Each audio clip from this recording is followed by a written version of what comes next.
పూజ గదికి కూడా కొన్ని నియమాలు ఉంటాయి అని అంటారు. నిజమేనా? ఉంటే అవేంటి? అసలు పూజ గది అన్నది ఒక స్వీట్ రిలాక్సేషన్ అనండి. ఆ పూజ గదిలో కొన్ని చిన్న నియమాలు పాటిస్తే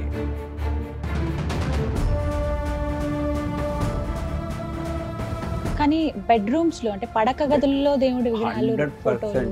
నేను ఇలాగే బెడ్రూమ్లో కూడా పెట్టచ్చమ్మా అని చెప్పాను. ఆవిడ పెట్టారు. బెడ్ ఇక్కడ మధ్యలో చిన్న టేబుల్ వేశారు. మధ్యలో టేబుల్ ఏంటమ్మా అంటే పడుకుంటాం కదండి, అమ్మవారు చూస్తుందేమో. కొంతమంది ఏంటంటే తలుపులు ఉంటాయి ఇప్పుడు పూజ గదికి, అవి ఎప్పుడు అలా వేసే ఉంచుతారు. అలా వేసి ఉంచడం అనేది కరెక్టే అంటారా? భగవంతునికి భక్తులకి అనుసంధానమైన బ్రాండ్ ఒకటి తీసుకుంటాం. చాలా కొంచెం చౌకగా దొరుకుతుంది, పెద్ద కథ దొరుకుతుంది. విగ్రహం మీద చిన్న గీతలా వచ్చింది, విరిగినట్టుగా నాకు భావన కలుగుతుంది. విరిగిన వాటిని పూజలో పెట్టుకోకూడదు కదా. మన ఇంట్లో పిల్లవాడికి మన కొడుకో కూతురుకో కాలో చేయి విరిగింది అనుకోండి, చెట్టు కింద వదిలేసి వస్తావా? నువ్వు వదిలి అసలు మరి అమ్మ నాన్న ఫోటో అయితే అది ఎక్కడ పెడతాము? అసలు కొబ్బరికాయ కుళ్ళిపోతే దేనికి సంకేతం అండి? ఓ కొబ్బరికాయ కొన్నప్పుడు కాస్త ఇలా కొట్టే అనుకోండి, టంగ్ టంగ్ అని శబ్దం వచ్చిందంటే బాధ్యత.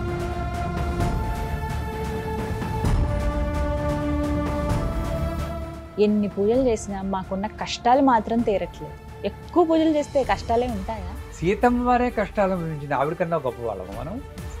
అంచేత పూజలు చేస్తుంటే కష్టాలు పోతాయి అనుకోవడమే మన భ్రమ.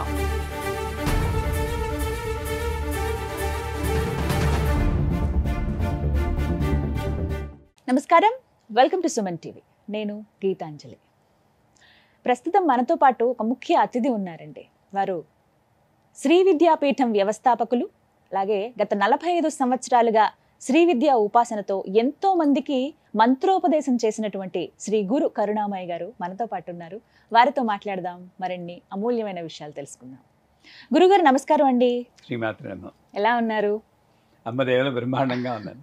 చాలా సంతోషం మీతో మాట్లాడడం, ఈ సమయం లభించడం అనేది అమ్మవారి కృతజ్ఞతలు తెలుపుకుంటూ. ఎన్నో ప్రశ్నలు ఉన్నాయి, ఎన్నో సందేహాలు నిత్య జీవితంలో మేమందరం ఎదుర్కొనేవి. అవి అయితే ఎవరిని అడగాలి అనేది కూడా ఒక పెద్ద సందేహం. మీరు రావడం అనేది అదృష్టంగా భావిస్తూ చాలా మంది వ్యూవర్స్ కామెంట్స్ రూపంలో అడిగినటువంటి ప్రశ్నలు ఏవైతే ఉన్నాయో మీ ముందు ఉంచుతున్నానండి. అందులో ప్రతినిత్యం పూజ చేసుకోవడం మా అందరికీ అలవాటే. మాకంటూ పూజ గది ఉండాలి అని చెప్పి ఇల్లు కట్టుకునేటప్పుడో లేకపోతే ఒక ఇల్లు అద్దెకుండానికి వెళ్ళినా కూడా పూజ గదికి ఇలా ఉండాలని ప్రత్యేకంగా చూసుకుంటాం. పూజ గదికి కూడా కొన్ని నియమాలు ఉంటాయి అని అంటారు. నిజమేనా? ఉంటే అవేంటి? ఇవి తెలుసుకోవాలనుకుంటున్నాం. తప్పకుండా. ఏది తెలుసుకోవాలో అదే ముందు అడిగారు, అది సంతోషం. అందరం పూజ చేస్తూ ఉంటాం. పూజ చేసేటప్పుడు చాలా ఎక్స్పెక్టేషన్స్ ఉంటాయి. కష్టాలన్నీ తీరిపోవాలి, ధనం కుప్పలు కుప్పలుగా వచ్చేయాలి.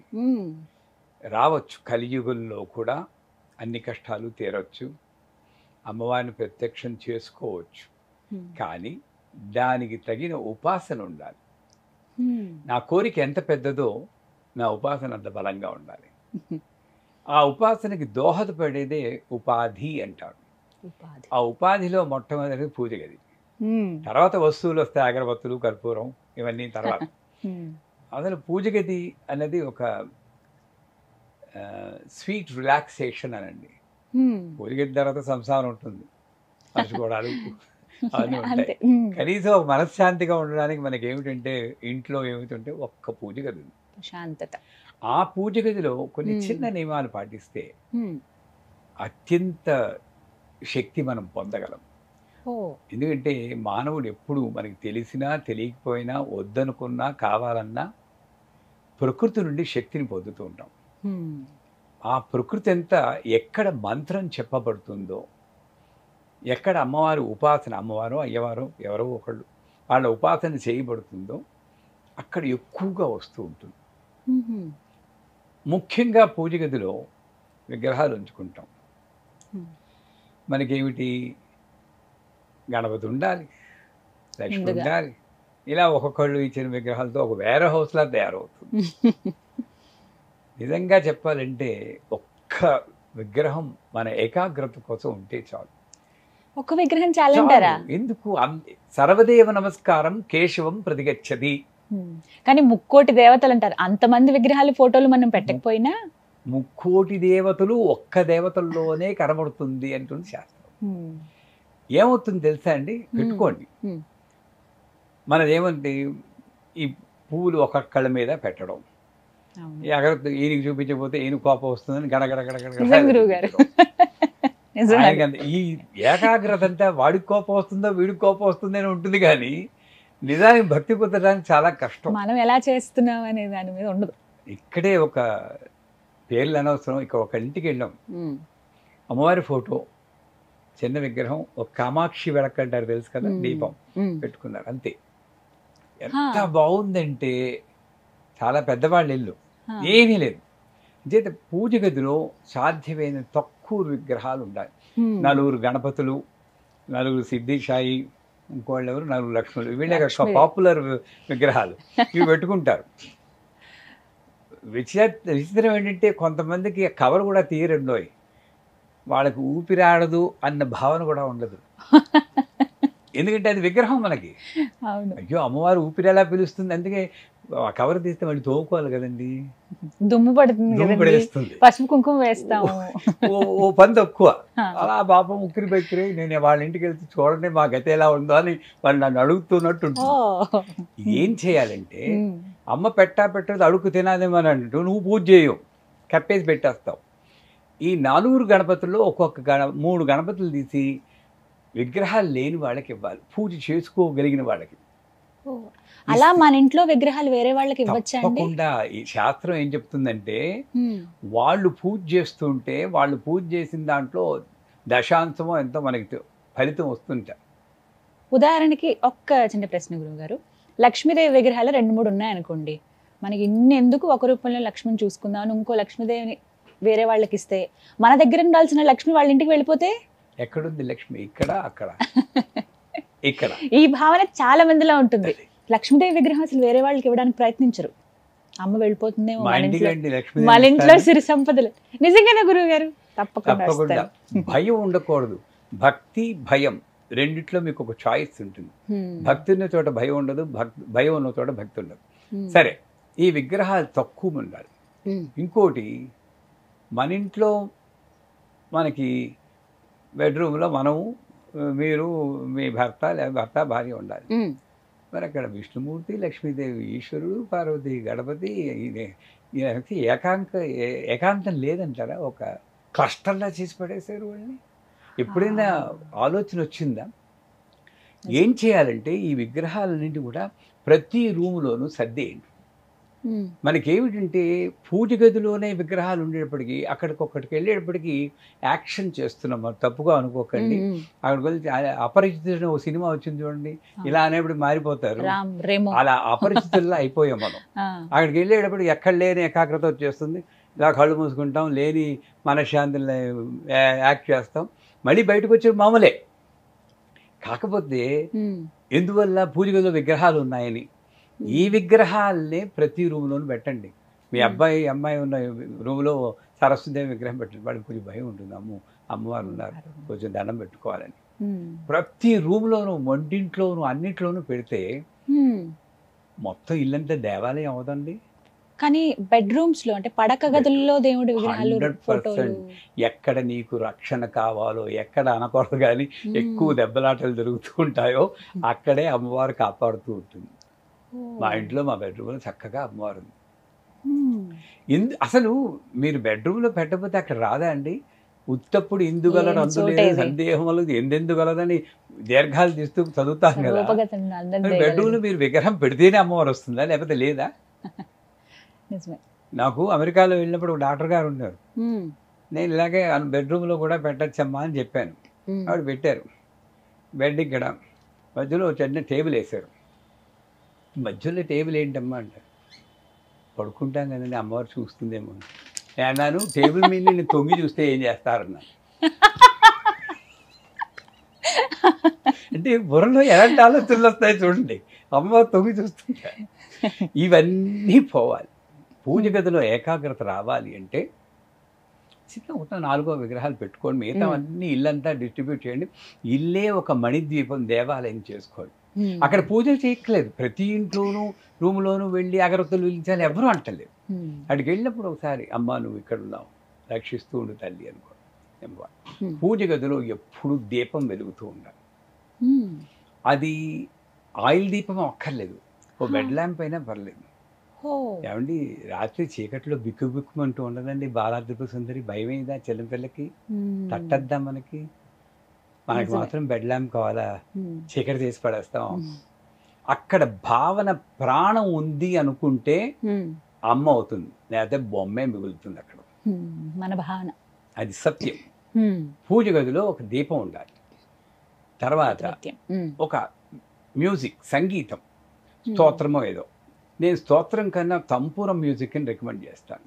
ఎందుకంటే స్తోత్రం అయితే మనకి ఇంకొక వీక్నెస్ ఉంది. సోమవారం శివుడు, మంగళవారం ఆంజనేయ స్వామి, బుధవారం సరస్వతి, గురువారం రాఘవేంద్ర, శుక్రవారం లక్ష్మి, శనివారం వెంకటబాబు, ఆదివారం సూర్య భగవాన్ ఎవరో, వాళ్ళకి డ్యూటీలు వేసాం మనం. ఈ అపవాదు కూడా ఉంది మనకి. అందుచేత తంపూర మ్యూజిక్ అయితే చక్కగా ఏముండదు, ఎంత బాగుంటుందండి. ఒకసారి చూడండి, ఆ తంపూరి మ్యూజిక్ అలా 24/7 వెళ్తూ ఉండాలి. దీపము, శబ్దము, కాంతి. మూడోది ఏమిటంటే పూజ గదిలో ఏ వస్తువులు వాడే వస్తువులు ఏ లోహంతో ఉన్నా పర్వాలేదు, ఎక్సెప్ట్ ఇనుము.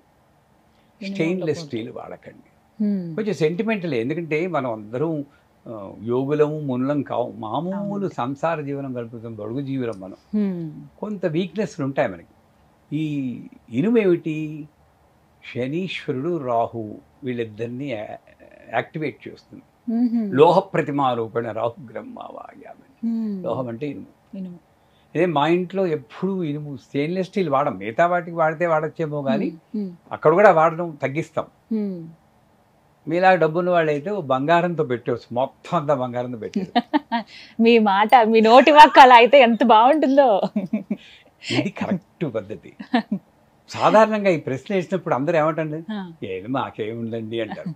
గురువు వచ్చి ఇలా అన్నప్పుడు అమ్మవారు ఆశీర్వచనం చేస్తుందని, నమస్కారం మీలా చేస్తే వస్తుందని అనుకోవాలి. చక్కగా చెప్పారు మీరు.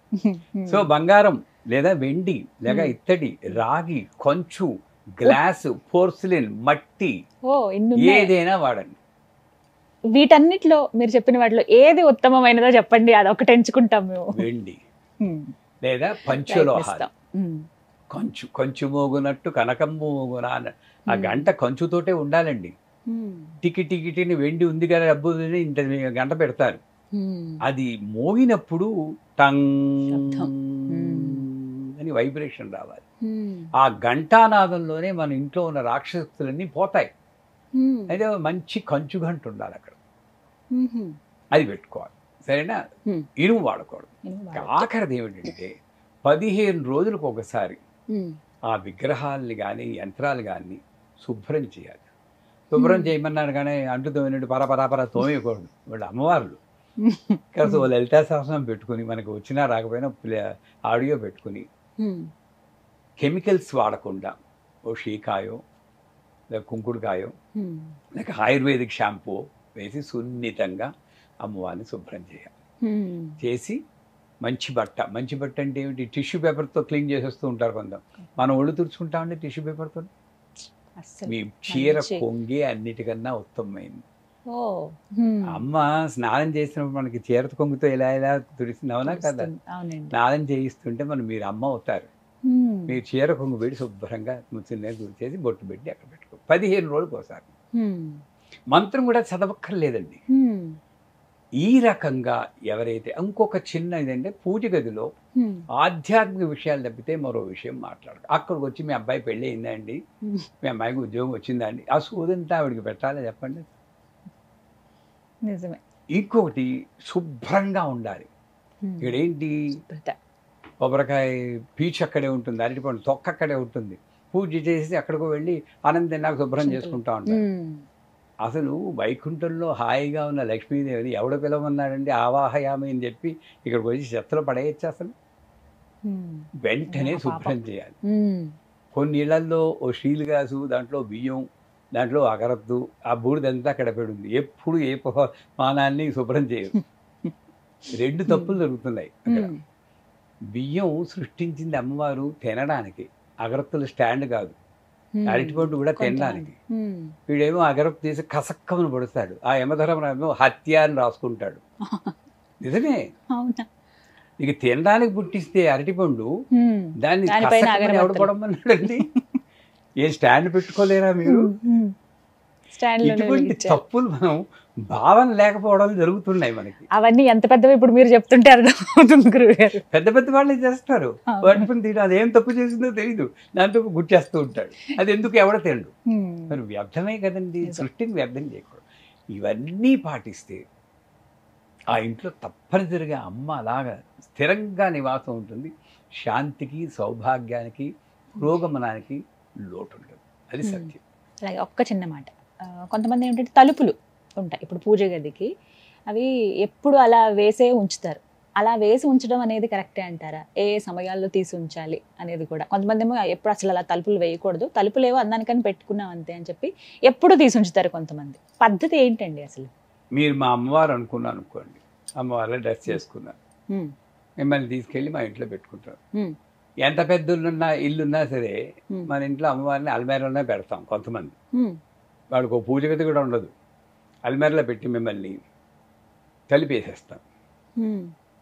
రోజు జైలర్లా తలుపు తెరుస్తాను 8 గంటలకి. ఇంత కట్ట, బ్రాండ్ పేరు అనవసరం అండి. భగవంతునికి భక్తునికి అనుసంధానమైన బ్రాండ్ ఒకటి తీసుకుంటాం. చాలా కొంచెం చౌకగా దొరుకుతుంది, పెద్ద కట్ట దొరుకుతుంది. అది తీసుకొచ్చి కట్ట వెలిగించేది ఒకటే వెలిగించుకోవద్దు కదండి, మనకు భ్రమ. ఇలా ఇలా ఇలా తిప్పేస్తూ మొత్తం పొల్యూట్ చేసి పారేస్తాను. మీకా ఊపిరి ఆడదు. ఈ గంట ఏమో ఒక రిథమ్ ఉండదు, గడ గడ గడ గడ గడగడ వాయించేస్తాను. అది పండిందో లేదు, ముగ్గిందో తెలియదు, నల్లగా అరటిపండు ఉంటుంది, తొక్క కూడా తీయను, అదో పెడేస్తాను. తింటే తిను, పోతే పో అని ఇలా చూపిస్తాను. ఇదే కదా నైవేద్య ముద్ర మంది. ఎక్కడ భావం లేదు, నాకు తినిపించను. అయిపోయింది, అమ్మయ్య పెద్ద పూజ చేసి తలిపేసేస్తాను. మళ్ళీ ఎవడు చూడకూడదు కదా మిమ్మల్ని, పవర్ అంతా పోతుంది. నేను మీ ముందే కూర్చుని నాకు గంటల కోసం చిన్న కణాలు పొడుస్తాను ఆ తలుపుకి. మీ ముందే కూర్చుని ఒక టేబుల్ వేసుకుని వెజిటబుల్ మంచూరియా, బిర్యానీలు తింటూ ఉంటాను. మీకు ఎలా ఉంటుందని నన్ను చూస్తే అసలు చెప్పండి, కోపం రాదా? చాలా. అదే వస్తుంది అమ్మవారికి అక్కడ. హాయిగా అమ్మవారిని మన ఇంట్లో మనిషిలా ఉండనివ్వండి. తలుపులు ఎందుకు వేస్తారండి? ఎవరు చూస్తే అమ్మవారు మైలపడి అందరినీ అపవిత్ర పవిత్రోవా సర్వావస్థాగతోపవా యస్పరే పుండరీకాక్ష అనుకుంటేనే నువ్వు శుభ్రపడతావరా అనుకుంటే, అమ్మవారిని పని మనిషి చూస్తే మైలపడిపోతుంది, తలుపులేసి ఆవిడని ఊపిరాడకుండా చేయడం ఎంత పాపం అండి? చెప్పండి అసలు, నిజంగా లాజికల్గా ఆలోచించండి. ఇవి తప్పులు మనం చేయకుండా ఉంటే ఈ కలియుగంలో కూడా మనం అమ్మవారి అనుభవాన్ని పొందొచ్చండి. నేను పొందాను, మీరు పొందుతారు. ఈ తప్పులు చేయకు. అమ్మ అక్కడ ఉంది, నిజంగా ప్రాణంతో ఉంది.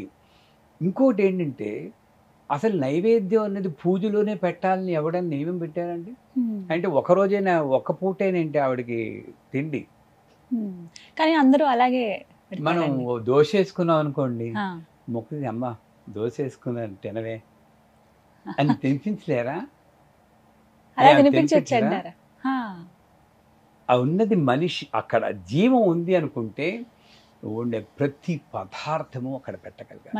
అమ్మవారికి వెళ్ళక్కర్లేదు, అక్కడ ఒంటింట్లో ఉండే అమ్మా అని ఒకసారి ఆవిడకి నైవేద్యం పెట్టు, మంత్రం కూడా చెప్పక్కర్లేదమ్మా.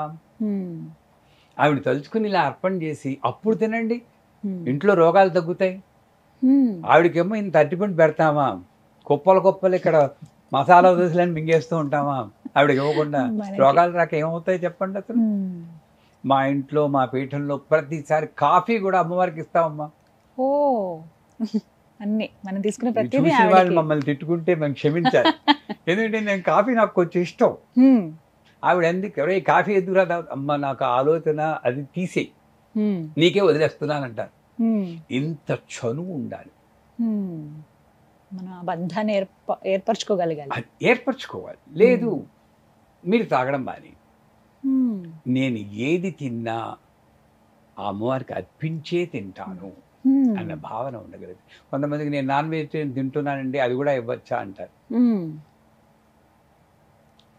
భక్త కన్నప్ప ఆయన శివుడు కింద నుండి ఆయన పైకి కూర్చున్నాడు గోపురం మీదే. అంత ఉత్తమ స్థానం ఇచ్చాడు.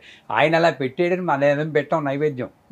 కానీ అక్కడ ఏంటంటే నేను ఏది నా సంస్కృతి ప్రకారం, నా కల్చర్ ప్రకారం నేను ఏది తినొచ్చో అది తినండి. కానీ తినే బ్రహ్మార్పణం అనుకుని తినండి, ఏమీ తప్పు లేదు. ఏ పదార్థమైనా కూడా ఈ రకంగా నియమాలు కొన్ని పాటిస్తే తప్పనిసరిగా మన భగవద్ అనుభూతి ఎప్పుడూ పూజ చేస్తున్నప్పుడే కాదు, ఎప్పుడూ పొందొచ్చు. అలాగే గురుగారు, ఇంట్లో కొన్ని సార్లు ఏంటంటే విగ్రహాలు ఏవైతే లేకపోతే ఫోటోలు కానీ మనం పూజ చేసేవి కాస్త మాసిపోయినట్లుగా, నల్లబడినట్లుగా, ఎప్పుడో మా అమ్మగారు ఇచ్చారండి, మా అమ్మగారు పూజ చేసుకుంటుంది అలా ఉంది, మారుద్దాం అనుకుంటున్నాను, మరి ఈ పాత ఫోటోల్ని ఏం చేయను, ఈ పాత విగ్రహాలను ఏం చేయను, విగ్రహం మీద చిన్న గీతలా వచ్చింది, విరిగినట్టుగా నాకు భావన కలుగుతోంది, విరిగిన వాటిని పూజలో పెట్టుకోకూడదు కదా, ఇలాంటివి అంటే ఇలాంటి ప్రశ్నలు అడిగారండి. ఎంత మాట అన్నారు. పూజలో పెట్టుకోవద్దని అంటారు విరిగిన వాటిని లాగా. అయితే వీటిని ఏం చేయాలి? కొంతమంది ఏమో గుళ్ళ దగ్గర వదిలేసి వచ్చేస్తూ ఉంటారు, ఆ ఫోటోలన్నీ అక్కడ పెట్టేస్తూ ఉంటారు. అసలు ఏం చేయాలి వాటిని అనేది ప్రశ్న. విశాఖపట్నం వెళ్ళారా మీరు? వెళ్ళానండి. కనక మహాలక్ష్మిని చూసారా? చూడలేదు, వెళ్ళాల ఇప్పటివరకు ఆ గుడికి. చేతులు ఉండవు. అవును. ఆ మహాతల్లిని అందరూ వెళ్ళి పూజ చేసుకుంటే అష్టైశ్వర్యాలు పొందుతున్నారు. అవి పెట్టుకోవచ్చా? మామూలు విగ్రహాన్ని ఎవరు? ఇప్పుడు మీరు అంటే అనిపించింది నాకు, ఒక చెయ్యి ఉండదు కదా అమ్మవారికి. లేదు కదా. అది అది పూజకి పనికొచ్చినప్పుడు మన ఇంట్లో ఒక విగ్రహం మన అజాగ్రత్తతో కింద పడి విరిగిపోతే సముద్రంలో పారేయడం, ఏదో చెట్టు కింద దొంగలా పట్టేసి వచ్చేసేయడం అనాథలా ఉండదండి ఆవిడ పాపం. మన ఇంట్లో పిల్లవాడికి మన కొడుకో కూతురుకో కాలో చేయి విరిగింది అనుకోండి, చెట్టు కింద వదిలేసి వస్తావా? నువ్వు వదిలేసి ప్రాణం అంతా పెట్టుకుని వాళ్ళు తిరిగి ఆవిడ ప్రాణం ఉంది, ఇవి ప్రాణం లేదని మనకి భావన ఉంది కాబట్టి చెట్టు కింద వదిలేస్తున్నాం. నీకు ఒకవేళ కాన్సన్ట్రేషన్ లేదనుకోండి, ఉండనివ్వండి, పక్కనే ఇంకో విగ్రహం తెచ్చుకోండి, తప్పేం కాదు. నాకు ఏకాగ్రత కుదరటం లేదండి, ఆ విరిగించేది మీదికే పోతుంది, అందరికీ ఏకాగ్రత ఉండదు, ఒప్పుకుంటాను.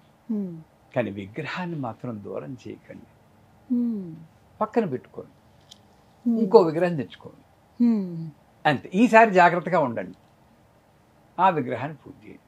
అలాగే ఫోటో మార్చిపోయింది, ఇది అమ్మవారి ఫోటో అని అంటున్నారు కదా, మరి అమ్మ నాన్న ఫోటో అయితే అది ఎక్కడ పెడతాము?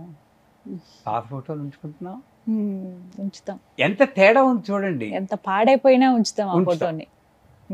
అంచేత నేను అనేది ఏమిటంటే, విగ్రహాలు విరిగిపోయినా ఫోటోలు పాతబడినా మీకు ఏకాగ్రత కుదరకపోతే కొత్త ఫోటో పెట్టుకోండి, కొత్త విగ్రహం పెట్టుకోండి.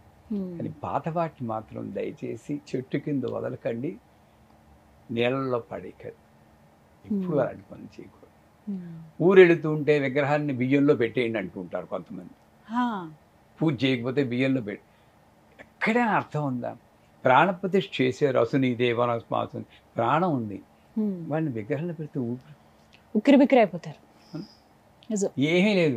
నేను ఊరు వెళ్తే సాధ్యమైనంత వరకు మా అమ్మవారు నాతోటి వస్తూ ఉంటుంది, ఎక్కడికి వెళ్తే ఎక్కడ. రష్యా వెళ్ళినప్పుడు వచ్చింది, ఇటలీ వెళ్ళినప్పుడు వచ్చింది, ఎక్కడికి వెళ్తే నాతో పాటు ఫ్లైట్లో వెళ్తూ ఉంటుంది, హాయిగా అక్కడికి వెళ్ళి పూజ చేసుకుంటాం. అది అందరికీ కుదరకపోవచ్చు, నిజమండి, అందరికీ కుదరదు. నేనేం చేస్తాను, కుదరకపోయినప్పుడు అమ్మ వెళ్ళొస్తాను తల్లి, ఇలా జాగ్రత్తగా చూసుకో, జాగ్రత్తగా లైట్ వేసేస్తావు నువ్వు అని చెప్పి ఒకసారి నమస్కారం పెట్టుకుని వచ్చేయడమే ఉత్తమం. కానీ ఆ విగ్రహాన్ని కానీ ఆ యంత్రాన్ని బియ్యంలో మాత్రం పెట్టకండి. కొన్నిసార్లు ఇప్పుడు అన్నారు గురువుగారు, మీరు ఊరు వెళ్తాం, చాలా మంది అలా వెళ్తూ ఉంటారు, అప్పుడు మరి ఆహారం ప్రతిరోజు మనం ఆహారం పెడతాము. అమ్మవారికి ఆహారం పెట్టింది ఆవిడ తింటుందా, మీరు తింటున్నారా? చెప్పండి. అసలు అమ్మవారి ఎంత పెద్ద విగ్రహం అయితే అంత ఎక్కువ ఆహారం పెట్టాలి, ఇవన్నీ మన భ్రమలు. నిజానికి అమ్మవారి ఆహారం అంటే భక్తి బీజము, ఈ బీజాలు తింటూ ఉంటుంది. అందుకే కృష్ణుడు అంటాడు, నీలో ఒక పక్షి ఉంది, ఆ పక్షికి ఋతము అగ్ని 2 రెక్కలున్నాయి, దానికి మంత్రబీజాక్ష అనే బీజములు వేయి తండ్రి, అది తిని నిన్ను రక్షిస్తుంది. నేను పెట్టి అరటిపండు ఆహారం కాదు, కొబ్బరికాయ ఆహారం కాదు, ఎందుకంటే నువ్వే తింటావు. ఈ ఆహారాన్ని 10 మందితో పంచుకుంటే అమ్మవారికి వెళ్తుందేమో, కానీ అది నువ్వే తింటున్నావు. అంచేత అమ్మవారికి ఆహారము అంటే నువ్వు అక్కడ కూర్చుని, ఇప్పుడు కృష్ణుడు దూర్వాసుడు శిష్యులతో వస్తే ఇక్కడ ఒక్క మెతుకు తింటాడు, అక్కడ వాళ్ళ కడుపులు నిండిపోయాయి అని చెప్పి భారతంలో చదువుకుంటాం. అలా మనం చేయలేమా? నేను ఎక్కడున్నా సరే ఇదేంటి అమ్మా, మా ఇంట్లో పూజ గదిలో ఉన్నావు తల్లి, ఇది నీదే అని తినలేవా? ఆహారం ఇక్కడ కూర్చుని ఇది పోనీ నాకు తినిపిస్తున్నావా, నిందాక చెప్పినట్టు తింటే తినిపోతే పో అన్నావు కదా. ముద్రలు లేవు మనకి, ఈ ముద్రలు నేర్చుకోం, పో నీ ముద్రలు రావు, కనీసం తినిపిస్తానా? అది తినిపించదు. మీ అమ్మాయి పిల్లలు ఉన్నారు కదా, మీ అమ్మాయికి ఎలా తినిపిస్తారు? చిన్నప్పుడు ఎలా తినిపించేవారు? అలా తినిపించలేదా? ఓం ప్రాణాయ స్వాహ తినిపించండి. కృష్ణుడు గోపికలతో ఆడుకున్నట్టు ఇలా తిని నీరు కొంచెం తినేయండి. ఎంత బాగుంటుందండి పూజ అప్పుడు. మనం ఏమీ భావన లేకుండా ఉత్తినే ఇలా ఇలా అంటే ఎక్కడి నుండి వచ్చిందండి ఈ అలవాట్లన్నీ? లేదా ముద్రలు ఎంచుకోండి. ఇలా ముడు ప్రాణాయ స్వాహ, అపానాయ స్వాహ, వ్యానాయ స్వాహ, ఉదానాయ స్వాహ, సమానాయ స్వాహ, బ్రహ్మణే స్వాహ. ఈ వేళ్ళన్నీ ఒక్కొక్క కాంబినేషన్లో ఉన్నప్పుడు పంచకోశాలు ఉత్తేజం అవుతాయి. 5 కోశాలు ఉత్తేజం అయినప్పుడు బ్రహ్మతత్వం వస్తుంది. ఆ బ్రహ్మతత్వమే మారుక నైవేద్యం. బ్రహ్మణే స్వాహ, ఇది నైవేద్యం, మనం పెట్టేది కాదు. ఇది అంతరార్థం. ఇది తెలుసుకోవడానికి ఇంట్రెస్ట్ ఉంటే తెలుసుకోవాలి, లేదు నాకేమి లేదంటే తినే తినిపించాలి. అంటే ఎక్కడికో వెళ్తే అమ్మవారికి తిండి ఉండదు, నేను పెడితేనే అమ్మవారికి తిండి అనుకుంటే అమ్మవారు పెడితేనే నాకు తిండండి. నిజమే కదా. గురుగారు, మరొక ప్రశ్న అండి. దేవుడికి కనెక్ట్ అయ్యే విధానం గురించి చాలా రకాలుగా మేము సెర్చ్ చేస్తున్నామండి, ప్రయత్నిస్తున్నాము. ఇందులో భాగంగా పూజలు చేయాలని ఒకరు, లేదు ఇటువంటి మంత్రాలు మీరు జపించండి, ఉదయాన్నే లేచిన వెంటనే పఠించండి, ఖచ్చితంగా స్వామి అమ్మవార్ల అనుగ్రహం మీ పైన ఉంటుందన్నారు. లేదు లేదు హోమాలని, మంత్రాలని, కొన్ని తాంత్రిక పూజలని కూడా కొంతమంది అక్కడ దాకా వెళ్ళిపోతున్నారు. వీటన్నిటికీ మించి పాతకాలంలో మా అమ్మమ్మ వాళ్ళు ఇలా వ్రతాలు చేసేవాళ్ళు, ఈ వ్రతం కంపల్సరీ ఆచరించాలట, ఇవి చేద్దామని, ఇలా రకరకాలుగా ఒక్కొక్క మార్గంలో ప్రయత్నిస్తారు. కానీ దేవుణ్ణి కనెక్ట్ అయ్యి అసలైన మార్గం ఏంటో మాకు చెప్పరు అని అడుగుతున్నారు. మీ ప్రశ్నలోనే ఒక చిన్న వింత ఉంది. వింత కనెక్ట్ అవ్వడం, కనెక్ట్ అయ్యే ఉన్నాం, కనెక్ట్ ప్రత్యేకించి అవ్వక్కర్లేదు. తెలుసుకోలేకపోతున్నాం. 4 మహావాక్యాలు ఉన్నాయి. ప్రజ్ఞానం బ్రహ్మ, అయం ఆత్మా బ్రహ్మ, తత్వం అసి, అహం బ్రహ్మాస్మి. అర్థం ఏమిటి? విడదీయలేనటువంటి నువ్వు అసలు విడదీయలేవు భగవంతుని నీ దగ్గర నుండి. ఈ బుద్ధిని ఉపయోగించి నేను అది వేరు ఇది వేరు అనుకుంటున్నాను. నా స్త్రీ నపుంసక నపుంసక ఆది మధ్యాంతరహిత అని ఉంటుంది.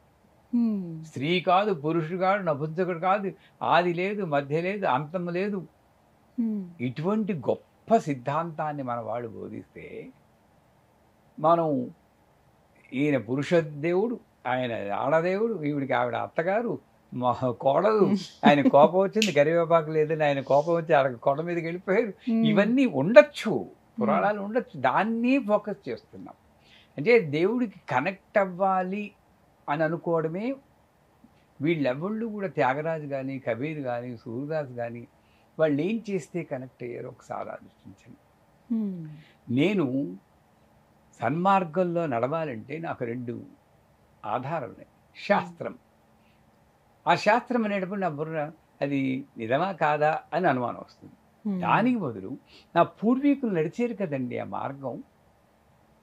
తులసీదాసు, రామదాసు, దాసులు వాళ్ళు ఏం చేస్తే వాళ్ళు భగవంతునికి కనెక్ట్ అయ్యేమో అని గ్రహించారు. నేను కనెక్ట్ అయ్యారు నేను అన్నాను, కనెక్ట్ అయ్యే ఉన్నాము అని గ్రహించారు. ఇక్కడే పెట్టుకున్నారు. అది చూస్తే ప్రిఫరెన్స్ సదా నామస్మరణ. నామస్మరణ మించింది లేదు. తింటుంటే రామమయం, కూర్చుంటే రామమయం, పడుకుంటే రామమయం, రామ్ రామ్ రామ్ అంతే. మనం ఏమిటి కండిషన్? అన్నం తింటే స్తోత్రం చెప్పకూడదు, ప్యాంట్ వేసుకుంటే చెప్పకూడదు. నువ్వు చేసేది ఏంటి? 5 నిమిషాలు పూజ, నీ కోరిక ఏంటి? జీవితాంతం కనెక్ట్ అయిపోవాలి, కలిసిపోవాలి, మిళితం అయిపోవాలి. ఎలా కుదురుతుంది నాకు? వాళ్ళు ఏం చేశారు? 24 గంటలు ఆ చింతనలో గడిపారు. వాళ్ళల్లా మనం సంసారాలు వదిలేయలేదు. వాళ్ళు కూడా, కబీరు వాళ్ళు కూడా సంసారాల్లో ఉన్నారు, కానీ పూర్తిగా అందరూ అటు వెళ్ళారు. అలా కుదరదు మనకి. నేనేం చేయాలి దేవుడికి కనెక్ట్ చేయాలంటే మొట్టమొదటి నామస్మరణ. ఏ పని చేస్తున్నా సరే, వండుతున్నా సరే భగవన్నామం. అది అది నాకు గుర్తు చేయడానికి ఇంట్లో ఎప్పుడు భగవన్నామం మోగుతూ ఉండాలి. అది ముందు పెట్టుకోండి. ఓం నమో నారాయణ అని తిరుపతిలో ఉన్నట్టు మీ ఇల్లు ఒక తిరుపతి చేసేయండి. అసలు మైండ్ ఎడదు. ఇంకో ఆలోచన వెళ్ళాలన్నా కూడా అమ్మో నారాయణ శబ్దం ఉందని ఒక భయంతోనైనా నువ్వు కనెక్ట్ అవుతావు. నెంబర్ 1. నెంబర్ 2 ఏమిటంటే, నా దేవుడు పూజ గదిలోనే ఉన్నాడు, విగ్రహాల్లో ఉన్నాడు అన్న భావన నుండి బయటికి రండి. నేనేం చేస్తున్నాను? అక్కడే ఉండి, పోనీ ఆ దేవుడినే నేను కళ్ళతో చూస్తున్నా అంటే అక్కడికి వెళ్ళి కళ్ళు మూసుకుంటున్నాం. తిరుపతి వెళ్ళి లైన్లో నిల్చుని తెచ్చిపోయి అక్కడికి వెళ్ళి 7 గంటల అది ఆ ముక్క ఏదో ఇంట్లో చెప్పుకోవచ్చు కదా, అక్కడికి ఎందుకు వెళ్ళడం? అంటే నువ్వు కళ్ళు మూసుకుంటున్నావు అక్కడ. అందుకే నేను చెప్తాను, కళ్ళు తెరిచి మెడిటేట్ చెయ్యి. ఎలా డిస్ట్రాక్షన్స్ ఉంటాయి కదా స్వామి, మరి అదే కష్టం. అందుకే వీడు తప్పించుకోవడానికి ఎస్కేప్ టెక్నాలజీ అంటాను నేను. కళ్ళు మూసుకుంటే ఎవడూ కనబడ్డు, హాయిగా లేనిది ఊహించుకోవచ్చు. ఇలా తటిల్లత సమరుచి మెరుపు తీగులు వచ్చేస్తున్నాయని, పల్సేషన్ అయిపోయింది, ఆజ్ఞాచక్రం ఓపెన్ అయిపోయింది, ఇవన్నీ ఊహించుకోవచ్చు. ఇంటర్నెట్ చదువుతాం కదా. అంటే వాళ్ళ కోపాలు వస్తే నిజం జరిగేది ఇదే. ఏమక్కర్లేదర్రా. ఒక్కళ్ళని చూశాను గురుజీ, నేను నేపాల్ వెళ్ళాను ఈ మధ్య.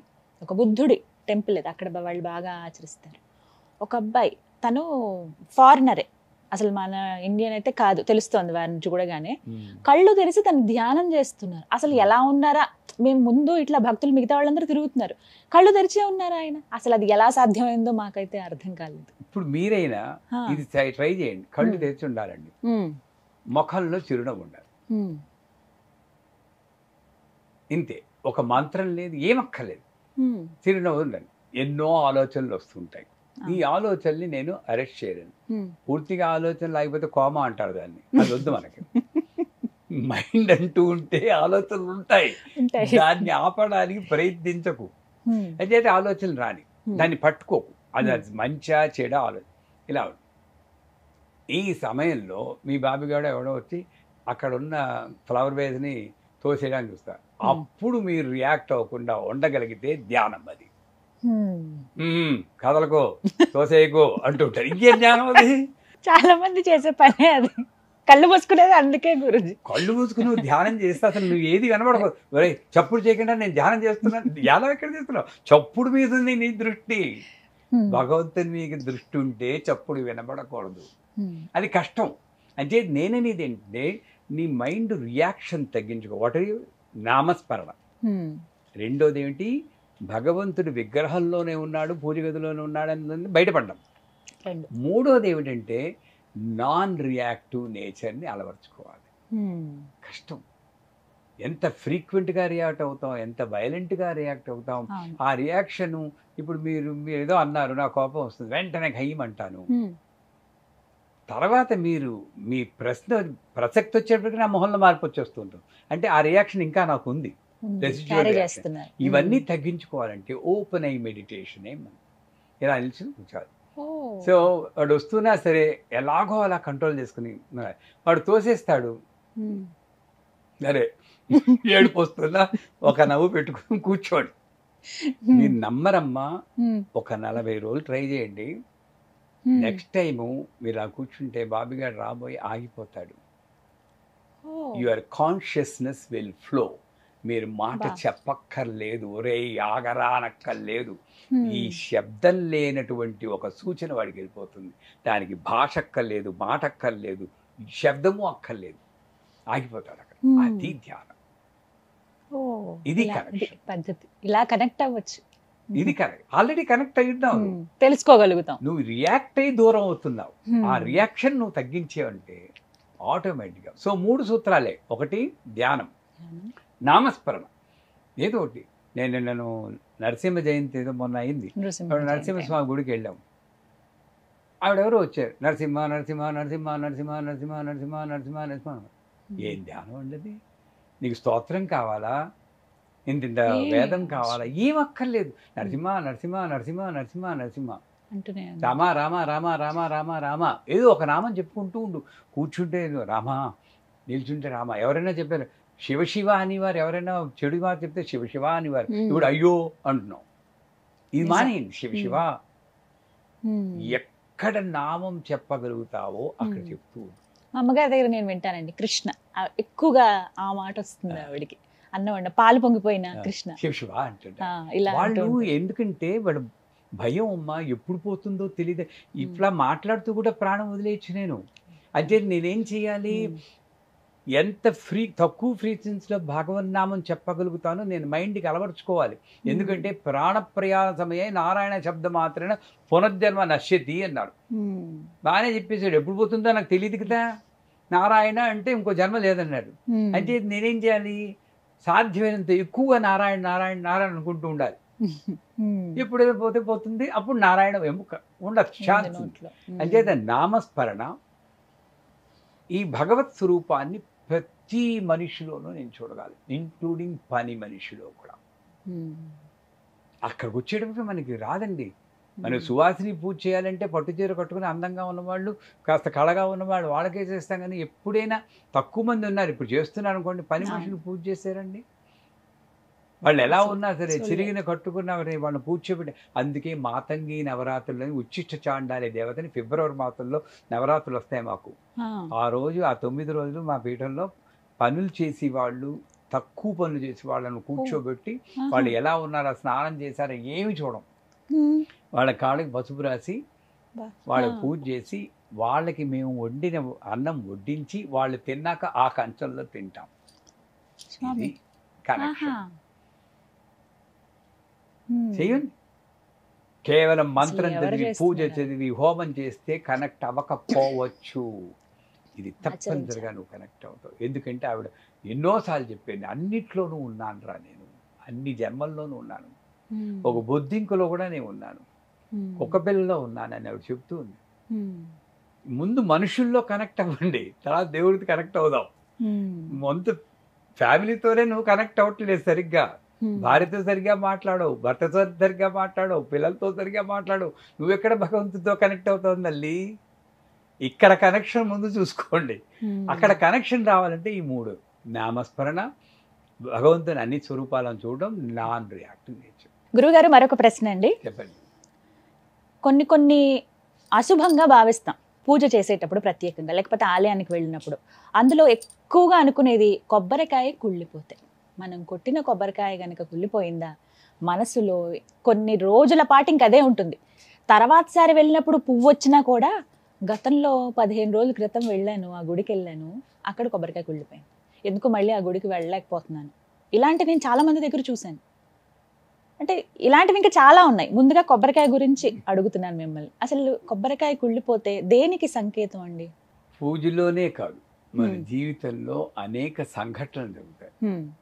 అమ్మవారి దృష్టిలో అది సంఘటన, కానీ మన దృష్టిలో మన బుద్ధిని ఉపయోగిస్తాం. కానీ అది మంచి సంఘటన, చెడు సంఘటన అని స్టాంపులు వేస్తున్నాం మనం.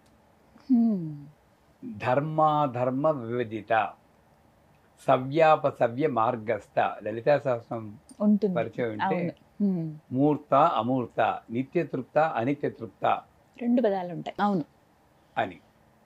మనకి గణపతి యంత్ర పూజలో స్క్వేర్లో 8 మంత్రాలు ఉంటాయి.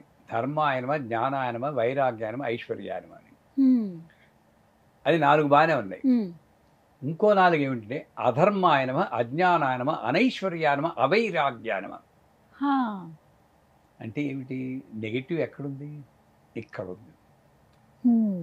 మరి గణపతి పూజలో అది కూడా ఒక మంత్రం అయితే, మనం మామూలు జీవితంలో ఉన్నవే సంఘటనగా భావించాలి. అసలు పూజలో పూజ చేయడానికి కూర్చోవడానికి ముందే పూజకు కావాల్సిన వస్తువులన్నీ మంచిగా ఉన్నాయా లేదా అని చూడాల్సిన బాధ్యత నాది. నిజం. ఓ పువ్వు బాగుందా లేదా, హ్మ్. శబరి మనకి ఆదర్శం. హ్మ్. ఆవిడ కొరికినట్టు అన్ని కొరికేం మనం. కనీసం అది ఒక తత్వం తీసుకుని అవును. ఓ కొబ్బరికాయ కొన్నప్పుడు కాస్త ఇలా కొట్టామనుకోండి, టంగ్ టంగ్ మన శబ్దం వచ్చిందంటే మంచిది. హ్మ్. మనకి అసలు ఓపిక లేదు కదండి. పూజ మనం ఫాస్ట్ షాప్కి వెళ్తే ఫాస్ట్‌గా వెళ్ళిపోతాం. హ్మ్. అమ్మ బ్లౌజ్ పీస్ దేనికమ్మా, పూజకేలేండి అంటే అలక్ష్యం. హ్మ్. ఎక్కడైనా పూజకండి మంచిది ఇవ్వండి, ఉత్తమమైనది ఇవ్వండి అడిగిన వాళ్ళు ఉన్నాం. హ్మ్. ఉత్తమమైనది ఉండాలి. హ్మ్. అంచేత నేను కొబ్బరికాయ కొట్టి ఇలా కొట్టి చూస్తాం. హుహు. టంగ్ అంటే బాగుంటుంది, సాధ్యమైనంత వరకు బాగుంటుంది. బోలు శబ్దం వచ్చిందంటే డెఫినెట్గా అది కుళ్ళింది. హ్మ్. అది నేను ప్రయత్నించడం లేదు. హ్మ్. ఒకవేళ అంతా చేసే చూసుకున్నాక. కూడా అది ఒకవేళ కుళ్ళిందే అనుకో, హ్మ్. అప్పుడు లేని ఫ్యూచర్ని నేను ఊహించకుండా, అమ్మా ఏదో నా నడవడికలో తప్పు ఉంది, హ్మ్. దాన్ని సూచనాప్రాయంగా చెప్తున్నావు, హ్మ్. దాన్ని ధర్మ మార్గంలో నడిపించే బాధ్యత కూడా నీదే తెలిపి అక్కడిక్కడ మర్చిపోవాలి. హ్మ్. అంతేగాని దీనివల్ల ఏదో చెడు జరుగుతుందని లేని చెడుని ఊహించడం తప్పు. హ్మ్. దీంతో పాటు ఇంకొకటి కూడా ఉంటుంది. దీపం పెడతాం, అవును. అమ్మవారి చీర ఏదో అంటుకుంటుంది, కొంచెం కాలుతుంది. హ్మ్. అది ఓ రోజు కర్మకాలి శుక్రవారం అయి ఉంటుంది అనుకోండి. ఇంక ఈవిడేది అంతే. పక్కింటి వాడిని అడుగుతుంది, అమ్మో అయిపోయిందమ్మా, చాలా అశాంతి, ఏదో హ్మ్. పెద్ద పెద్ద శాంతులు చేయించాలని ఆవిడ చెప్తుంది. తెలియదు. ఆ!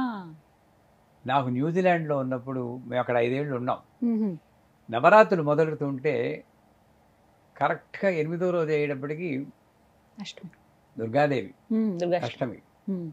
ఆ రోజు అమ్మవారిది పెట్టి సప్తమి నాడు కూర్చున్నాను.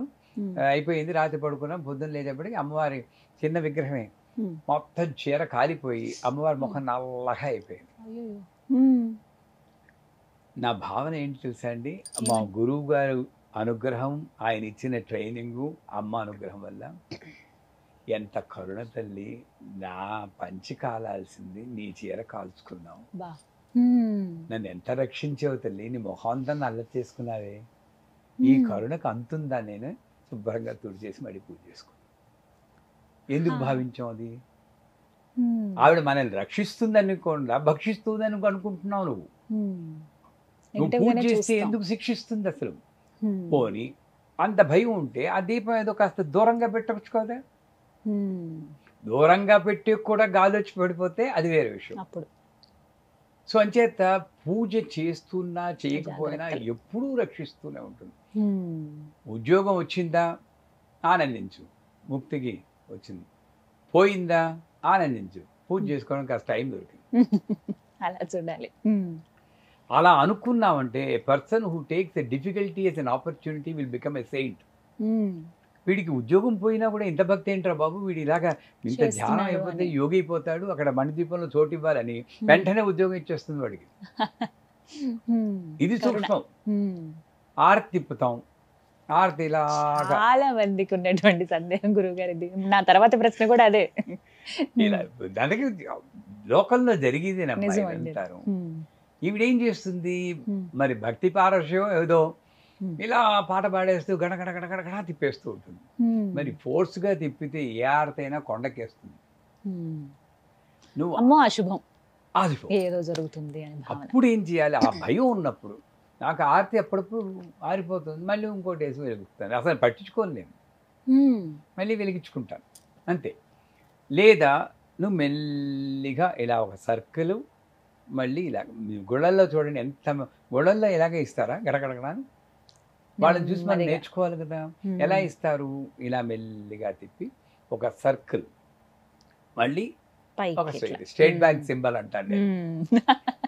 నిజం. అంటే ఈ సర్కిల్ ఏంటి, హ్మ్. ఆవిడ చుట్టూ ఉన్న ఆరా అంటారు, ఆరాలో ఉన్న శక్తి ఈ దీపంలోకి వస్తుంది. హ్మ్. ఈ స్ట్రైట్ లైన్ ఏంటి, విగ్రహం అంటారు, చక్రాలు ఉంటాయి, ఆ చక్రాల్లో ఉన్న శక్తి ఈ దీనిలోకి వస్తుంది. సో ఓ. ఆరా అని చక్ర, పైకి. ఇదంతా వచ్చాక అంత శక్తిని మనం భరించలేం కాబట్టి డైల్యూట్ చేయడం కోసం ఒక చుక్క నీళ్ళు వేస్తాం. అది కూడా దాన్ని ఆర్పేయమని కాదు, ఆ ప్లేట్లో వేయమని. కొంచెం తర్వాత కళ్ళజోడు తీసి 2 చేతులు పెట్టుకుని ఆ వేడిని ఇక్కడ అద్దుకుంటాం. అంతేగాని నా కర్మని ఇలా బాదుకుంటూ ఉంటారు కొంతమంది. ఆరతద్దుకోవడం అన్నమాట. ఇది కాదు ఆరతద్దుకునే పద్ధతి. దగ్గరికి వెళ్ళి ఇలా తీసుకుని డాన్సర్ లాగా ఆ వేడిని నేను అనుభవించాలి. ఇవన్నీ మానేసి నేను గరగరా తిప్పితే ఆరకేం చేస్తుంది? హారతి తీసుకునే సమయంలో కొంతమందికి ఇలా ఆరిపోతూ ఉంటుంది, అది అశుభం అని భావిస్తారు. అది ఏమి కూడా కాదు. నువ్వు వేసిన కర్పూరం చాలలేదు అవి. నువ్వేమో రాగమాలికలా ఇంత పెద్ద పాట పాడేస్తూ ఉంటావు, వేసి కర్పూరమే అది ఎక్కడ వస్తుందండి? నువ్వు రాగమాలకి పాడినప్పుడు కాస్త ఎక్కువ కర్పూరం పెట్టుకో, తీసుకోవాలి. బుర్ర దాని మీద పెట్టుకో.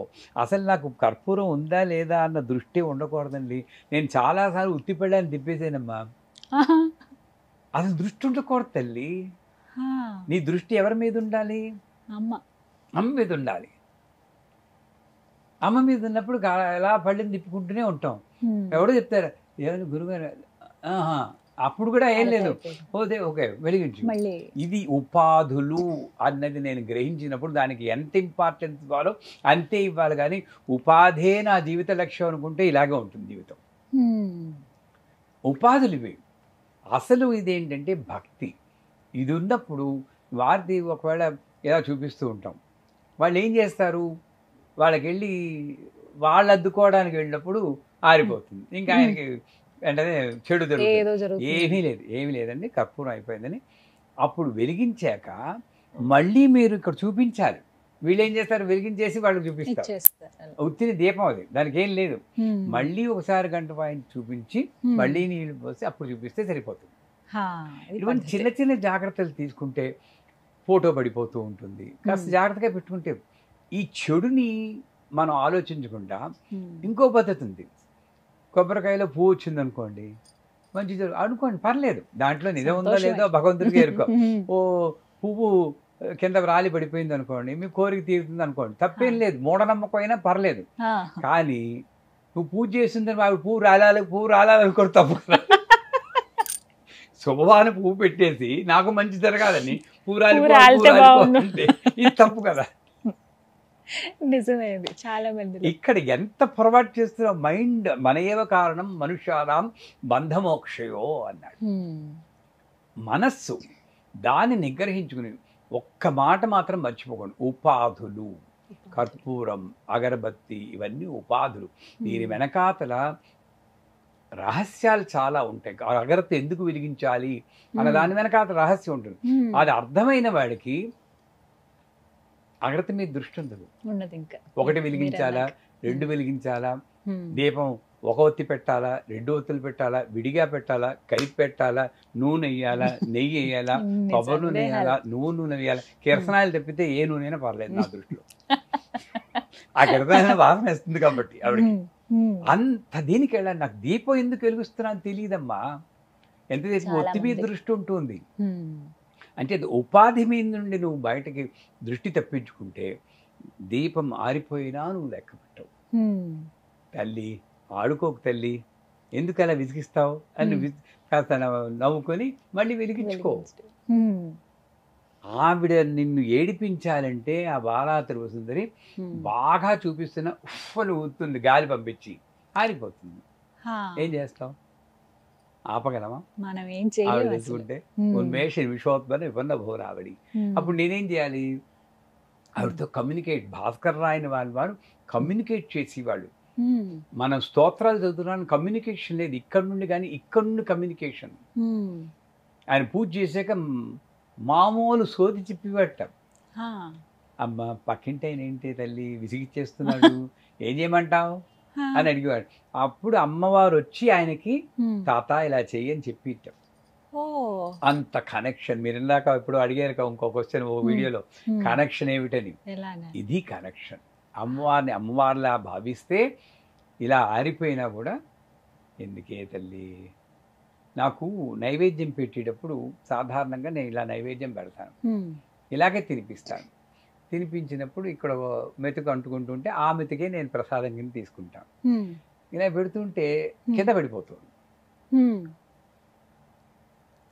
చూసి వాళ్ళు నన్ను తిట్టుకుంటారేమో, ఆ, నేనేం చేశాను, ఇలా కొట్టాను. చూడు, నాకు ఆఫీస్ టైం అయింది, నువ్వు ఇలా ప్రతిసారి కింద పడేసేవంటే ఇంకోసారి నేను పెట్టలేను ఇలాగా, హా, సరిగ్గా తిను, హా. మీ నెంబర్ తర్వాత అంటున్నాను. అంత ఆ అంటే ఇలా connectivity. అందరినీ నేను చెయ్యమని అంటలేదు. అవునవును. దీని వెనకాల తత్వం ఏంటి, నాకు అమ్మవారు Hmm. అక్కడ ఉందమ్మా, విగ్రహం కాదది. ఆ భావన ఉన్నప్పుడు నాకు ఏం జరిగిందా నాకు వీటి మీద దృష్టి వెళ్ళొద్దండి. అది కర్పూరం negative ఆగిపోయినా వాళ్ళు చీర అడ్డుకుపోయినా ఏముండదు. నాకు అమ్మ లీలలే, ఆవిడ్ని ఆపడానికి ఎవ్వరి తరము కాదు, ఆవిడ అనుకుంటే అది చేస్తుంది. నేను నిమిత్త మాత్రుని అని భావించినప్పుడు ఈ ప్రశ్నలే ఉద్భవించు. గురువుగారు, ఇది ఆడియన్స్ ఎవరు అడిగింది కాదు, నా పర్సనల్ క్వశ్చన్ అనమాట. సిక్స్త్ సెన్స్ అని వింటూ ఉంటాం, జరగబోయేది ముందుగానే మనకి తెలుస్తుంది, అది ఉందా? కలలో కొన్నిసార్లు ఉంటుంది అనేసారు. ఉంది కదా. విన్నాను, ఉంటుంది అది అని. ఉంటుందేమో. మనకి జరగబోయేది ముందుగా తెలుస్తుందని, ఇలా జరుగుతుందేమో, జరిగి ఉండొచ్చు అంటే కరెక్ట్గా అదని కాకపోయినా ఏదో ఒక సూచిక దానికి తగ్గట్టుగా, అది తెల్లవారుజామున 4 గంటలకు వచ్చే అది కల అయినా కావచ్చు, మెడిటేషన్లో కూర్చున్నప్పుడు కనిపించేవి కావచ్చు, ఇలా రకరకాలుగా. అసలు నిజంగా సిక్స్త్ సెన్స్ అనేది ఉందా?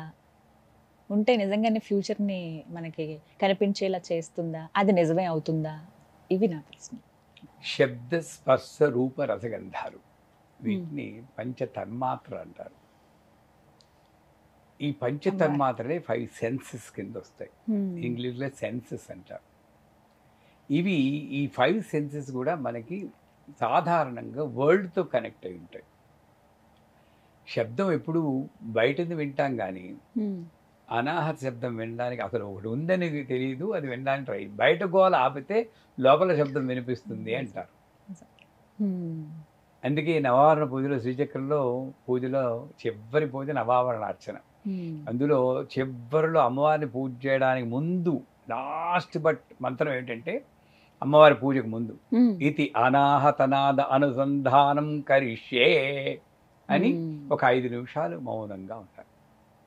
దాని తర్వాతే పూజ మొదలవుతుంది. అప్పటికో 2 గంటలు పూజ చేసేసి ఉంటాం, అదంతా పూజ కాదు, ప్రిపరేషన్ బాడీని. అసలు పూజ 10 నిమిషాలు అని మా సిద్ధే రగి మా సిద్ధే అని మొదలు పెడతాం. అంచేత ఈ 5 సెన్సులు, వీటిని 5 సెన్సులు అంటారు. అసలు సెన్సే లేని వాడి సంగతి వేరే అనుకోండి. నిజంగా సెన్సే లేనివాడు అంటారు కానీ, సెన్సే లేనివాడు ఎవడంటే 5 సెన్సులు మొత్తం ప్రపంచం మీదే పెట్టిన వాడికి సెన్స్ లేదు, బహిర్ముఖంగానే ఉంది. వాడు పొద్దున్న లేస్తే ఇంకోటి గురించి మాట్లాడటమే, వాడు తెలుగు వీడి తెలుగు, అందరికి కూడా ఇంచుమించులో ఇంకోళ్ళ గురించి మాట్లాడకుండా ఎప్పుడైనా ఓ రోజు గడిచిందా అని ఆలోచించండి. అందరూ ఎంత ఆసక్తో అసలు పక్కన వాళ్ళ విషయాల పైన కొంతమందికి పొద్దున్న లేవగానే ఇంకోళ్ళ గురించి ఆలోచించకుండా ఎప్పుడైనా గడిచిందా? ఏదో రకంగా ప్రపంచానికి. అదే జ్ఞాన్యాంపి చేతాంసి దేవీ భగవతి ఈశా బలాదాకృషమోహాయ మహామాయా ప్రేక్షతి అని అంటుంది. ఆవిడ చేసి పై ఆవిడ చేసి జగత్కిలాడి చేసే మాయ ఇది. ఈ 5 సెన్సులు పెట్టి, 5 సెన్సులు అంతర్ముఖ సమారాధ్య బహిర్ముఖ సుదర్లభ అని చెప్పింది ఎక్కడో మధ్యలో రహస్యంగా. లోపలికి ఉపయోగించాల్సింది పోయి ఆవిడ పెట్టిన మాయ వల్ల బయట కనెక్ట్ అవుతున్న వల్ల ఈ 5 సెన్సులు ఉన్నా కూడా సెన్సే లేని వాళ్ళ తయారవుతున్నాం, సెన్స్లెస్ పర్సన్. ఉంది కానీ ఎందుకు పని లేదు. నా గురించి అసలు నేను ఎవరిని, ఎందుకు పుట్టాను, ఇది నాకు అవసరమా, వెనక్కి తిరిగి చూసుకుంటే ఈ కోరిక కోసం నేను ఎంత కష్టపడ్డాను, నిజంగా నాకు సుఖపడ్డానా లేదా. ఇప్పుడు మరోలా అనుకోకండి, pleasure in an interval between 2 pains అంటారు. మేకప్లే ఉన్నాయి, ఆడవాళ్ళు అందరూ క్షమించాలి, ఫేషియల్. నేను చాలా అందంగా కనబడ, అందం లేను పెయిన్ పెయిన్ పెయిన్ పెయిన్ వెళ్ళి 5,000 6,000 కనబడి గోల్డెన్ ఉంటాయి కదా, శాండల్ హైడ్రా ఫేషియల్ ఇప్పుడు కొత్తగా ఉంది, ఫేషియల్. వాళ్ళు అంటారు ఏమంటే సోప్తో కడుక్కుంటే పోతుందని. ఇంకా అక్కడ ఆ ప్లెజర్ మాత్రం ఒకసారి ఓ నిమిషం ఉంటుంది, పోతుందేమో పోతుందేమో పోతుందేమో పెయిన్. ఈ 2 పెయిన్స్ మధ్యలో ఉండేదేనా? సో ఈ సెన్సులన్నీ నేను బయట ఉపయోగించుకోవడం వల్ల నాకు శాంతి లేకుండా పోయింది. కానీ శ్రీ విద్య అనబడే గొప్ప ఉపాసన వల్ల ఎప్పుడైనా అవకాశం ఉంటే శ్రీ విద్య గురించి మాట్లాడుకుందాం. గొప్ప ఉపాసన వల్ల ఈ సెన్సులన్నిటినీ లోపలికి తీసుకోవడం తెలుస్తుంది. ద్రాం ద్రీం క్లీం బ్లూం సహ అని ఈ 5 సెన్సులకి 5 ముద్రలు ఉన్నాయి. ఈ 5 ముద్రలు చూపిస్తూ అమ్మవారితో అనుసంధానం చేస్తే అమ్మ ప్రతి శబ్దంలోనూ నిన్నే చూసి అనుగ్రహం నాకు కలిగించు అని చెప్పి అట్లా వెళ్తుంది దాని వర్ణన అంతా. శబ్దము, ఈ కుర్చీలో కూర్చున్నాను అనుకోకూడదు. హ్రీం ఆధార శక్తి కమలాసనాయ నమః. అమ్మ నీ ఒళ్ళో కూర్చున్నాను తల్లి. ఆహా, కుర్చీలో కూర్చున్నా కూడా అమ్మ ఒడి అనుకుంటే కుర్చీని నేను క్లాత్ పెట్టి పటా పటా కుట్టి శుభ్రం చేయను, ఇలా శుభ్రం చేస్తాను. ఇది 5 సెన్సులు లోపలికి వెళ్ళడం. ఎక్కడ చూసినా అమ్మ లోపలికి వెళ్ళి నా గురించే నేను ఆలోచిస్తూ, అంటే నేను ఎవరిని, ఎందుకోసం, పర్పస్ ఏమిటి అని ఆలోచించగలిగినప్పుడు అప్పుడు మీరన్న 6th సెన్స్ వస్తుంది. అదేమిటి? ఈ భూమండలానికి అతీతంగా పైన ఉంటుంది. ఇది శ్రీచక్రంలో ట్రయాంగిల్ ఉంటుంది కదా, ఈ ట్రయాంగిల్ పైన ఏముంది? బిందు. ఈ బిందువే ట్రయాంగిల్ గా విడిపోయింది. అంచేత బిందువుకి తెలుస్తుంది ఏం జరుగుతోందో. నడిపివాడు, నడిపించేవాడు అన్ని వాడే. ఏం చేసావు అన్ని బ్యాలెన్స్ షీట్లు అక్కడ జరిగిపోతూ ఉంటాయి. ఆ 6th సెన్స్ కనెక్ట్ అవుతుంది. ఎందుకు? ఈ 5 సెన్సులు లోపలికి వెళ్ళిపోయాయి కాబట్టి. వీడికి ప్రపంచం ఉండదు కాబట్టి ఆ పై మండలంలో కలుస్తారు. అప్పుడేమిటి జరగబోయేది కూడా తెలుస్తుంది. కానీ అక్కడ ఒక చిన్న ప్రమాదం ఉంది. ఈ 5 సెన్సులు కరెక్ట్గా ఉపాసన చేయకుండా అప్పుడప్పుడు ఈ 6th సెన్స్ వస్తూ ఉంటుంది కొంతమందికి, మధ్యలో లీక్ అవుతున్నట్టు. వాడేంటి తట్టుకోలేడు. ఇప్పుడు రేపు పోతామని ఎవరికైనా తెలిసిపోయింది అనుకోండి, ఏం చేస్తాడు? మృత్యుంజయ హోమం చేస్తాడు. కానీ సిద్ధంగా మునుల్లాగా జపం చేసుకుంటూ కూర్చోమని చెప్పండి, 6th సెన్స్ అంటాం. కానీ అది తట్టుకోగలిగిన శక్తి రావాలి. నాకు శక్తి రావాలంటే సరైన ఉపాసనతో ఈ 5 సెన్సులు లోపలికి వెళ్ళినప్పుడు, అప్పుడు గణపవరం అండి భీమవరం దగ్గర ఉంది, ఒక ఆయన ఫలానా రోజు చచ్చిపోతానని చెప్పి అందరికీ ఉత్తరాలు రాసి, కార్డులు, ఆ రోజుల్లో కార్డులు రాసి అందరినీ పిలిచి భోజనాలు పెట్టి, నిజంగా జరిగింది.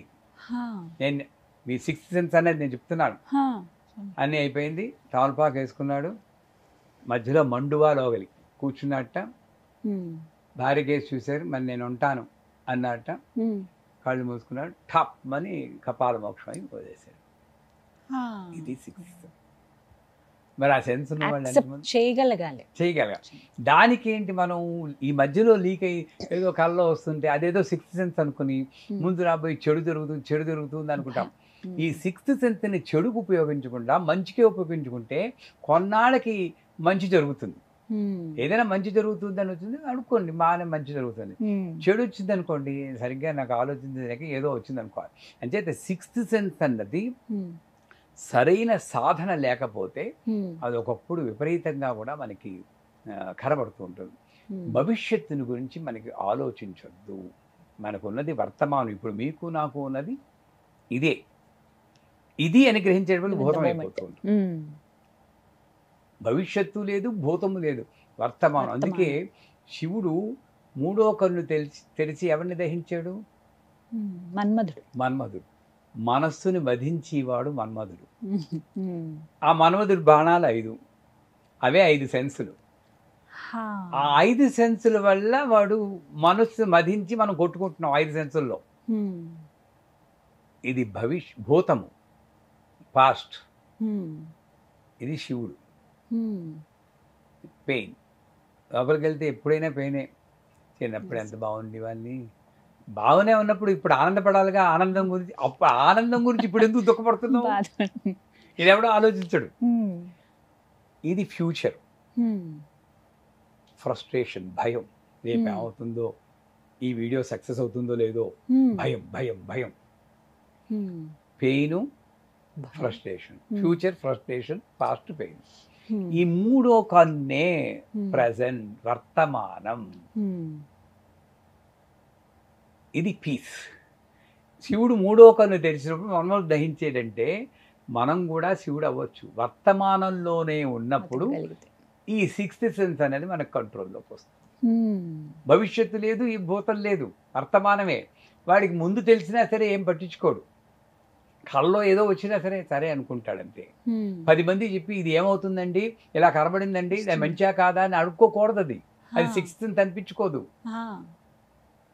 అది ఒక అతీతమైన స్థితి అని భావించినప్పుడు అప్పుడు మన్మధుడు దహించబడి మనకి శాంతి వస్తుంది. అంచేత ఈ కాంప్లికేటెడ్ సబ్జెక్ట్ సిక్స్త్ సెన్స్ అనేది, ఈ 5 సెన్సులు నాకు లోపలికి వెళ్ళినప్పుడు వర్తమానంలో ఉండే స్థితి నాకు లభించినప్పుడు అప్పుడున్న స్థితినే నేను సిక్స్త్ సెన్స్ అంటే అన్నీ తెలిసిపోతూ ఉంటాయి. ప్రతిదీ. నిడదవల్లో ఒక గొప్ప సిద్ధాంతి ఉండేవారు, లేరు. ఆయన 13 ఏళ్ల వరకు వాళ్ళ కూతురు జాతకం రాశారు. వాళ్ళు ఆవిడ అడిగారు, ఎందుకండి తర్వాత అవసరమైతే రాద్దాం అన్నారు. వెళ్ళిపోయింది ఆ పిల్ల 13 ఏళ్ళకి. సిక్స్త్ సెన్స్ తట్టుకోగలగాలి కదా, మరి తీసుకోగలగాలి. నిజమే అది. అంచేత ఈ 5 సెన్సెస్సే మనకి రియాక్షన్ ఉంటుంది. ఇది జరిగితే చేయాలి చేయాలి. ఈ సిక్స్త్ సెన్స్లో రియాక్షన్ లేదు, కేవలం ద్రష్ట. ఇది ద్రష్ట.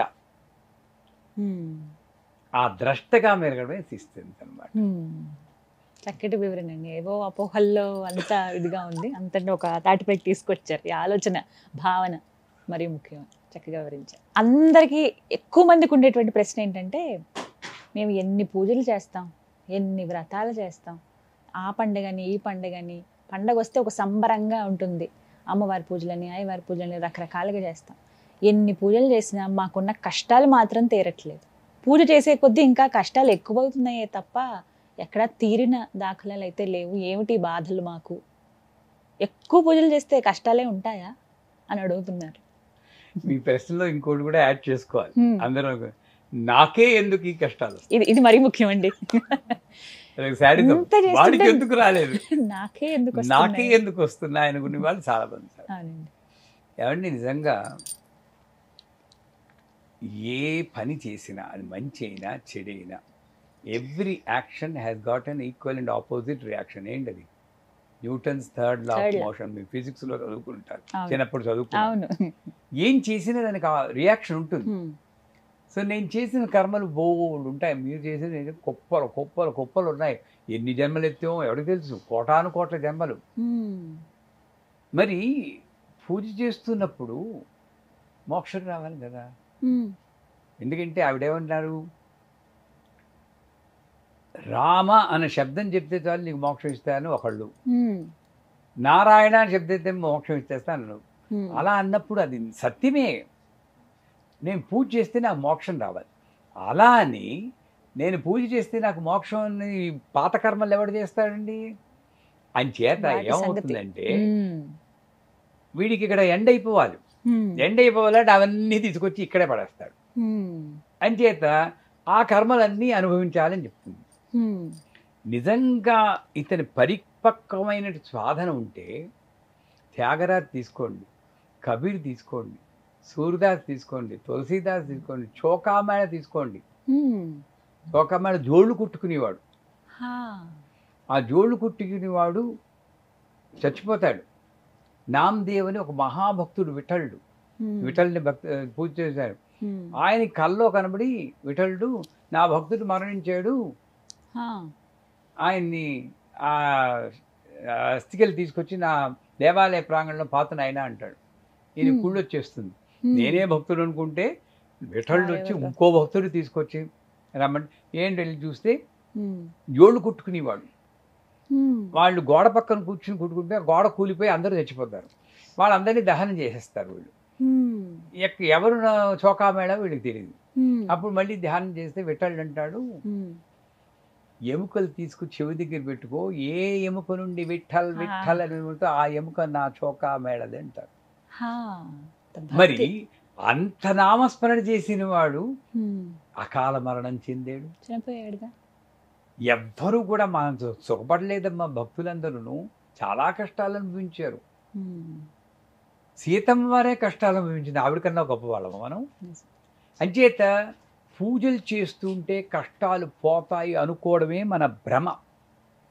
కష్టాలు అలాగే ఉండొచ్చు, ఉంటాయని కూడా అంటలేదు, కానీ అది తట్టుకునే శక్తి ఇస్తుంది. తట్టుకునే శక్తి తాకద్దేవో అని వేడుకోవాలి. అమ్మా, మా నాన్నగారు సీరియస్గా ఉన్నారని నేను అమెరికాలో ఉన్నప్పుడు వస్తే మా అన్నయ్య మెసేజ్ ఇచ్చారు, ఒరే వచ్చేరా, ఇంక ఈరోజు గడవదని చెప్తున్నారు, జాగ్రత్త వచ్చేసేయన్నారు. సాధారణంగా ఎవరైనా ఆలోచించేది వెళ్ళిపోతారేమో, ఆయన చూపు దక్కదేమో అని బతికున్న వాడిని చంపేస్తూ ఉంటారు, మనమే చంపేస్తాం ఆలోచనలతో. నా గురువు గారి అనుగ్రహం, మా సాధన వల్ల ఏమైంది, గుమ్మం ముందు సాయి ఫోటో, శృతి సాయి ఫోటో ఉండేది అప్పుడు అమెరికాలో. నమస్కారం పెట్టుకున్నాను, సాయి నువ్వు అనుకున్నది జరుగుతుంది, నేను ఆపలేను, అది ఏమిటో నాకు తెలియదు, తట్టుకునే శక్తి అంతే. దాని తర్వాత 10 ఏళ్ళు బతికారు మా నాన్నగారు. ఇది కరెక్ట్ పద్ధతి. అంచేత ఏది ఆపలేమ్మ, కానీ తట్టుకునే శక్తి, భక్తి చెదరనివ్వకు, నమ్మకం చెదరనివ్వకు. నాకే ఎందుకు ఈ కష్టాలు కలుగుతున్నాయి అని ఎప్పుడు అనుకోకూడదు. వాడు సుఖపడుతున్నా అంటే వాడికి వాళ్ళ కర్మలు ఏమిటో మనకి తెలియదు. ఎప్పుడో పైకి తీసుకెళ్ళి ధమ్మని పడేయచ్చు, నడ్డి విరుగుతుంది. ఇక్కడ పడేయడం కన్నా అక్కడ పడేది మరీ ఘోరం. అంచేత వాళ్ళకేం జరుగుతుందో మనం ఆలోచించుకోకూడదు.